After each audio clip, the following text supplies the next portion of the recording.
नमस्कार। एक बार पुनः मैं ज्योति, सहायक आचार्य हिंदी विभागाध्यक्ष, राजकीय महाविद्यालय कुशलगढ़ बांसवाड़ा के इस शैक्षणिक यूट्यूब चैनल पर मैं आप सभी का हार्दिक स्वागत करती हूँ।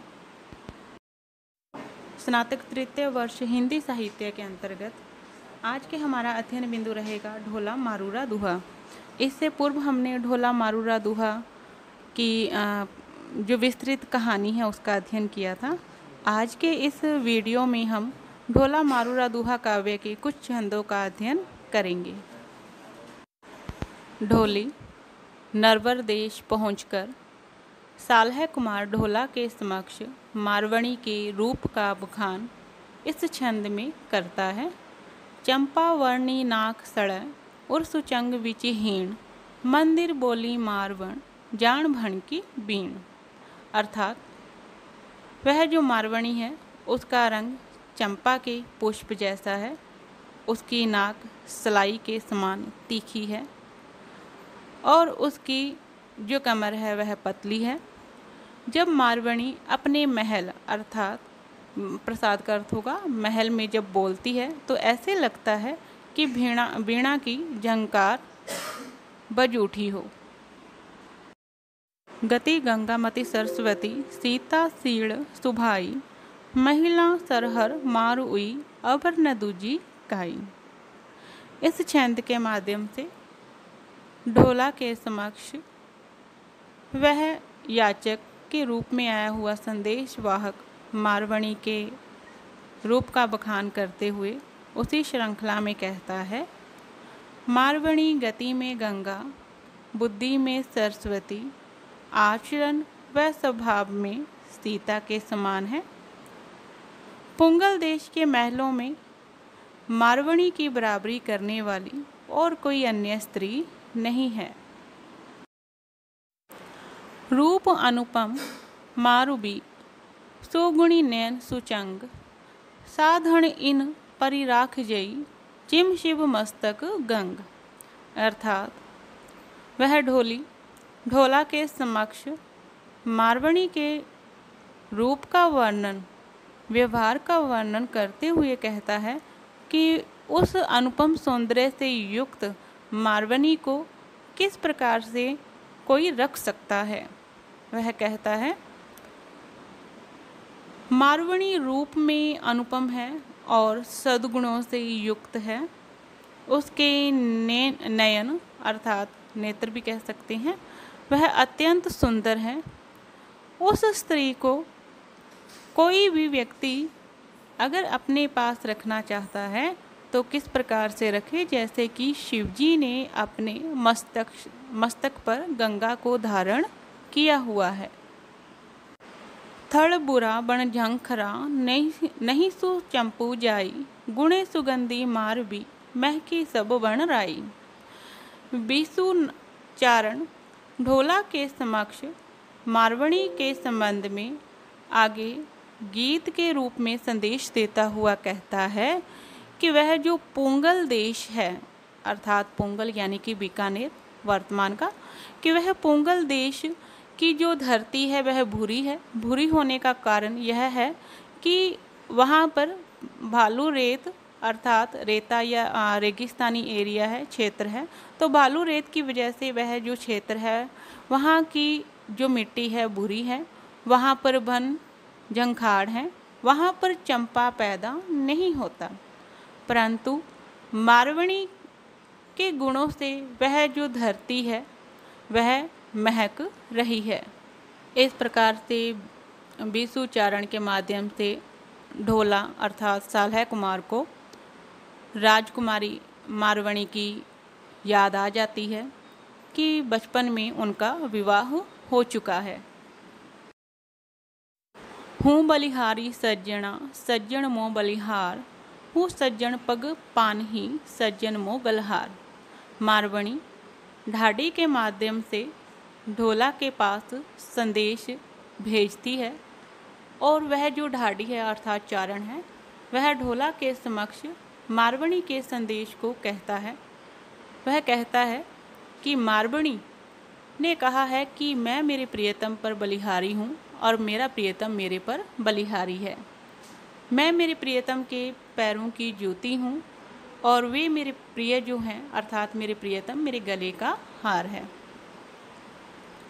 इस प्रकार से इस पद में मारवणी ने सालह कुमार के प्रति अपने समर्पण भाव को व्यक्त किया है। इस छंद की भाषा प्राचीन राजस्थानी है। छंद दूहा छंद है और इस छंद के अंत में व्ययन सगाई अलंकार है। तो ही ज सज्जन मित तू प्रीतम तू परिवाण, हियड़ी भीतर तू बसी भावई जान में जान। मारवणी ढोली को कहती है कि मेरे प्रियतम सालह कुमार के पास जाकर उनसे यह कहना कि आप ही मेरे प्रियतम हैं, आप ही मेरे मित्र हैं और आप ही मेरे साजन हैं। मेरे हृदय में मात्र आप ही बसते हैं, चाहे आप इस बात को जानिए या इस बात के प्रति अनजान बने रहें। इस प्रकार से इस छंद में वियोग श्रृंगार की अभिव्यक्ति है। पहले और दूसरे चरण के अंत में व्ययन सगाई अलंकार है। सालुरा पानी बिना रही बिलखा जेम, ढाडी साहिब सु कहियो मोह मन तो बिन एम। मारवणी ढाडी से कहती है कि आप मेरे प्रिय के समक्ष जाकर यह कहना कि जिस प्रकार से मेंढक पानी के बिना सदैव व्याकुल रहता है, उसी प्रकार से मैं भी मेरे स्वामी के बिना मन ही मन व्याकुल रहती हूँ। इस छंद में भी वियोग श्रृंगार की अभिव्यक्ति है। प्राचीन राजस्थानी भाषा है और छंद के अंत में व्ययन सगाई अलंकार। फूला फला निघटिया मेहा धर पड़ियाह, परदेशा का साजना पतिजू मिलियाह। मारवणी ढोला के पास संदेश भेजती है कि यह जो धरती है उस पर जो बादल हैं वो बरस रहे हैं और फूलों पेड़ों पर फल फूल लग आए हैं। इसी प्रकार से हे प्रियतम, मैं भी आपसे मिलने की आस में आप पर भरोसा किए हुए बैठी हूँ, इंतज़ार कर रही हूँ कि आप मुझसे मिलने आएंगे। जय जेती जऊ मनमाही पंजर जई तेती पुलई, मणिबई राग न थाई बालम बिछुड़िया तनी। मारवणी ढाडी से कहती है कि ढोला से आप यह संदेश कहना कि जितनी गति मन की होती है, अगर उतनी ही गति शरीर की हो तो प्रियतम से बिछड़ने की व्याकुलता मन में कभी भी न हो, क्योंकि मन जितनी गति से प्रियतम के पास पहुंचता है, अगर वही गति शरीर की हो तो यह विरह व्यथा भोगनी ही न पड़े, मैं उस गति से अपने प्रियतम के पास पहुंच जाऊं। यह छंद सोरठा छंद है। प्राचीन राजस्थानी भाषा का प्रयोग किया गया है। वियोग श्रृंगार रस है और छंद के अंत में व्ययन सगाई अलंकार। इसी प्रकार से ढोला मारूराहा दूहा काव्य में काव्य की भावुकता को दर्शाने के लिए मालवनी के विरह विलापों से लेकर कुछ उदाहरण नीचे दिए हैं। यथा वर्षा ऋतु में विरह व्यथित स्त्रियों को प्रिय की याद दिलाने वाला पपीहे का निरंतर पी पी कहना पुकारना उनके लिए असह्य वेदनाजनक होता है। उदाहरण बावह्य नई विरहणी दुहुआ एक सहाव, जब ही बरसी गण गणों तब ही कहूँ प्रिया। पद्मावती नागवती भी इसी प्रकार से विरह की अभिव्यक्ति करती है कि पपीहे का पुकारना उन्हें इसी प्रकार से टालता है।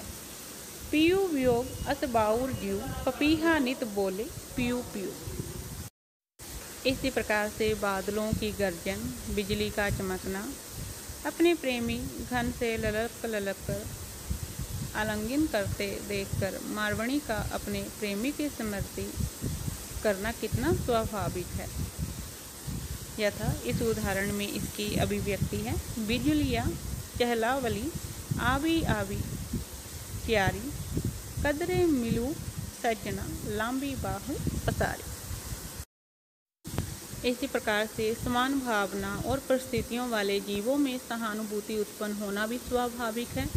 मारवणी निशित की शांति में तालाब के समीप सारसों के क्रंदन को सुनकर कहती है, राती सखी इन तालमयी काई जकुरली पंख उबे सरी हूँ घरी आपणी बिहू न मेली आँखी। इतने में ताल में विहार करती हुई क्रोंचों की पंक्तियां दिखाई पड़ती हैं। क्रोंचों ने कलरव करना शुरू कर दिया। तब तक मारवणी की विरह वेदना का प्रवाह द्रवित होकर अनर्गल रीति से बह निकला। कुजड़िया कलरव करो परी पाछले वणे ही सूती साजन संवरिया द्रह भरिया नयने ही।